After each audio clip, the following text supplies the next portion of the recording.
और ना जाने कौन से आचार्य होंगे जिन्होंने इन भगवान को सूर्य मंत्र दिया होगा।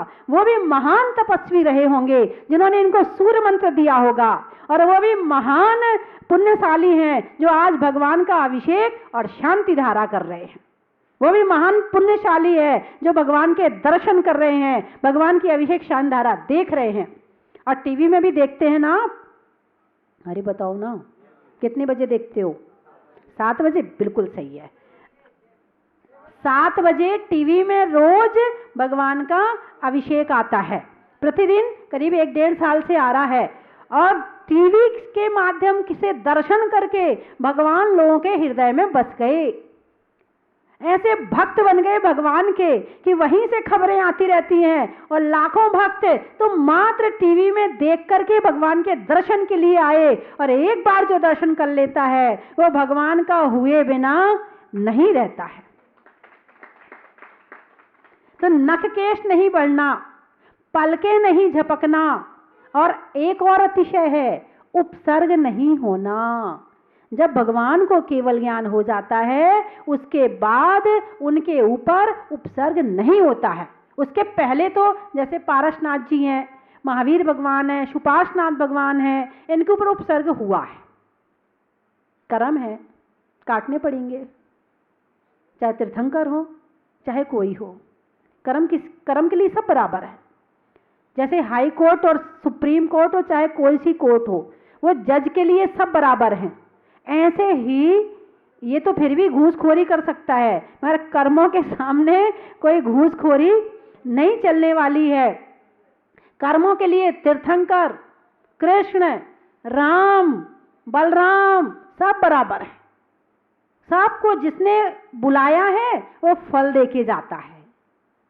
कर्म बिना फल दिए नहीं जाते हैं, लेकिन यदि भगवान की भक्ति पूरे दिल से, पूरी आत्मा से, पूरे मन से करी जाए तो जो कर्म फल देकर ही जाते निधत्ति निकाकिचित वाले, वो फल भी ढीले पड़ जाते हैं, अपना फल देना भी कम कर देते हैं। क्यों? क्योंकि भगवान की भक्ति में इतनी शक्ति है। ज्यों ही चंदन के तरुवर पर नीलकंठ आ जाते हैं, महाभुजंगम के बंधन भी झट ढीले पड़ जाते हैं। जैसे चंदन के पेड़ पर सांप लिपटे होते हैं और उन्हें उसमें ठंडक मिलती है और जकड़ जकड़ के लिपटे पड़े होते हैं, और जैसे ही नीलकंठ मोरकंठ वहां आके बैठता है और जैसे उसकी आवाज आनी शुरू होती है वो सांपों के बंधन ढीले पड़ जाते हैं। ऐसे ही निधत्ति निकाचित जैसे जो कर्म होते हैं, जब भगवान की भक्ति की आवाज सुनाई पड़ती है तो वो भी ढीले पड़ जाते हैं। ढीले का मतलब ऐसे कि जो बुखार आपको 108 डिग्री का आना था वो 100 और 101 में आके निकल गया। अंतर हुआ कि नहीं हुआ है? जो आपको शूली मिलनी थी वहां आपको केवल एक कांटा लग के रह गया। अंतर हुआ कि नहीं हुआ? तो जो कर्म बहुत ज्यादा फल देने वाला है भगवान की सच्ची भक्ति से, वो कर्म भी ढीले पड़ जाते हैं। इसलिए भगवान की भक्ति जरूर करनी चाहिए। इतनी किरणें निकलती हैं, इतना आभामंडल निकलता है भगवान के तन से। जब साक्षात समो शरण में भगवान के वहां पर जो लूला, लंगड़ा, अंधा, कुबड़ा, बीमार, रोगी कोई पहुंच जाए सब ठीक हो जाता है।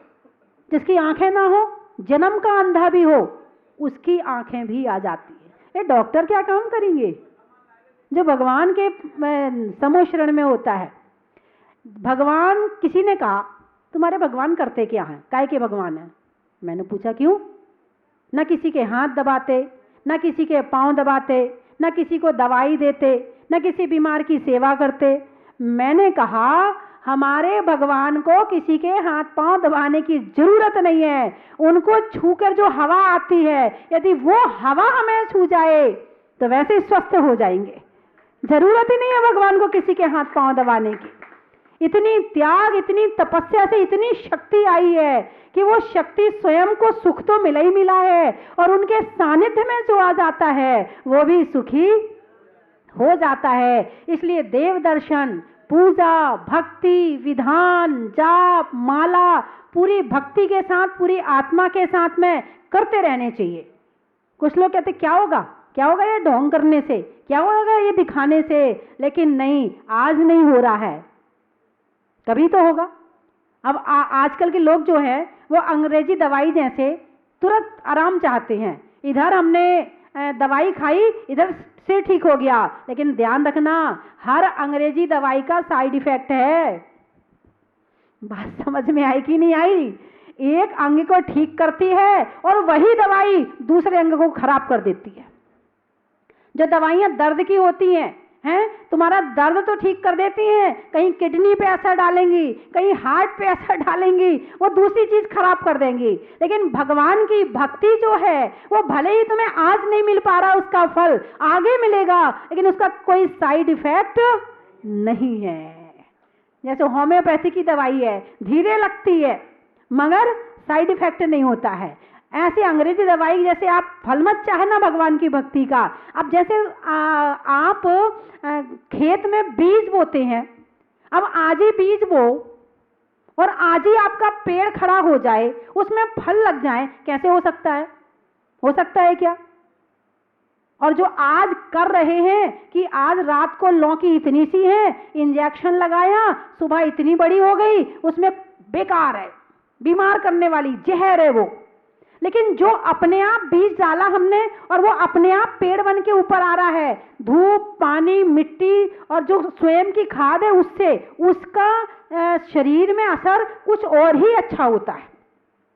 तो ऐसे ही हमने आज भक्ति करी है, आज हमने बीज डाल दिया, अब पेड़ बनने का इंतजार तो करो। अब आप सोचो आज ही डाला और आज ही ठीक है हम पूरा फल खा लें।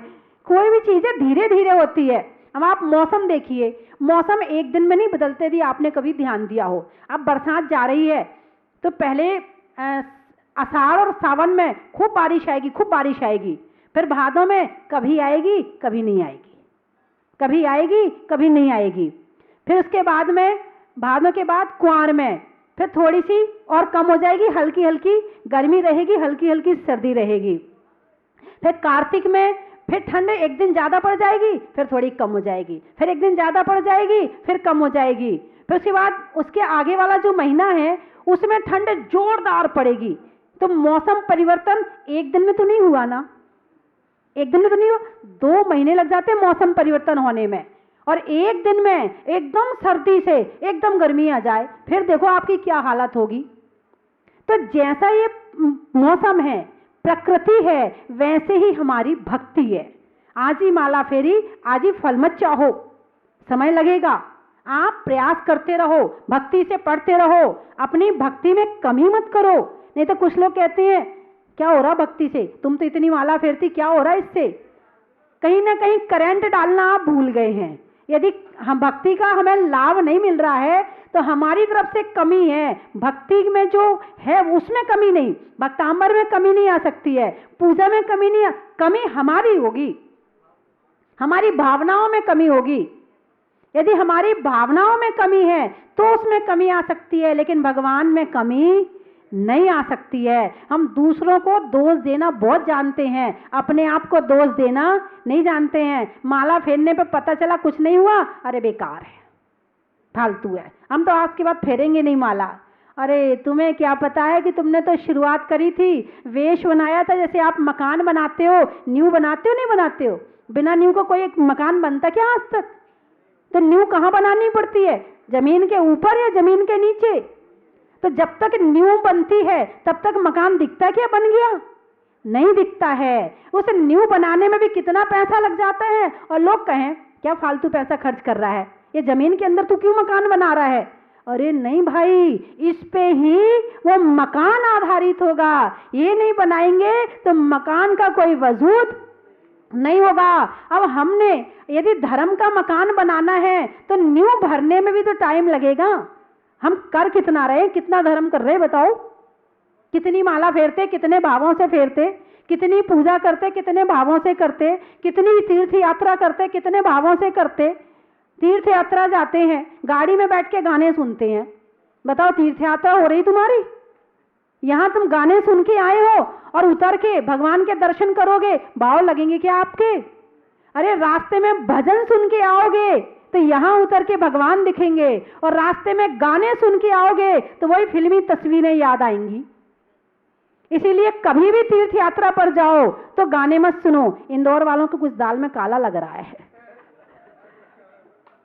पिक्चर देख के आए हैं। अच्छो हो, गाना सुनना तो दूर, हम तो गाड़ी में पिक्चर देख के आए हैं। ओ हो हैं, बिल्कुल नहीं। तीर्थ यात्रा में जा रहे, वहीं से आपका नमोकार मंत्र शुरू हो जाए, वहीं से आपकी पाठ शुरू हो जाए, वहीं से आपकी पूजाएं मन में आनी शुरू हो जाए। जिन भगवान के चरणों में आ रहे हो उनका ध्यान लगाना, भगवान कैसे होंगे? प्रभु मैं आ रहा हूं आपके दर्शन करने के लिए, प्रभु आप मुझे दर्शन दो, कितनी देर लगेगी? हैं, गाड़ी बस में बैठे हो, दो तरफ सीट होती हैं, बस में दो तरफ होती ना, नमोकार मंत्र का पाठ कर लो 1 घंटे का, एक माला कर लो, है ना, एक तरफ एक बार बोलेंगे, एक तरफ एक बार बोलेंगे, एक तरफ एक, आपका पाठ हो जाएगा। भक्तांबर बहुत लोगों को याद होते ही है, 2-2 लाइन दोनों तरफ से बोलनी शुरू कर दो, जिन्हें नहीं आता है वो सुन लेंगे। आप ऐसे भाव बनाकर और फिर तीर्थ क्षेत्र पर आओगे तो आपके भाव भी लगेंगे, और यदि आप गाना सुन के पिक्चर देख के आओगे तो भाव लगने वाले उतने, तभी तो आज किसी ने बोली नहीं ली, यही कारण है कि इनने बोली नहीं ली है। यदि आप भगवान की भक्ति सुन के आते तो सबसे पहले शांति धारा मैं करूंगा, सबसे पहले अभिषेक मैं करूंगा, सबसे आपके भाव बनते। बिल्कुल असर, ये पूरी चीजें असर डालती है हमारे ऊपर। तो बंधुओं, मैं जो आपको ये सारी बातें बता रही हूँ, ये सारी बातें आपके जीवन में बड़ी काम आएंगी।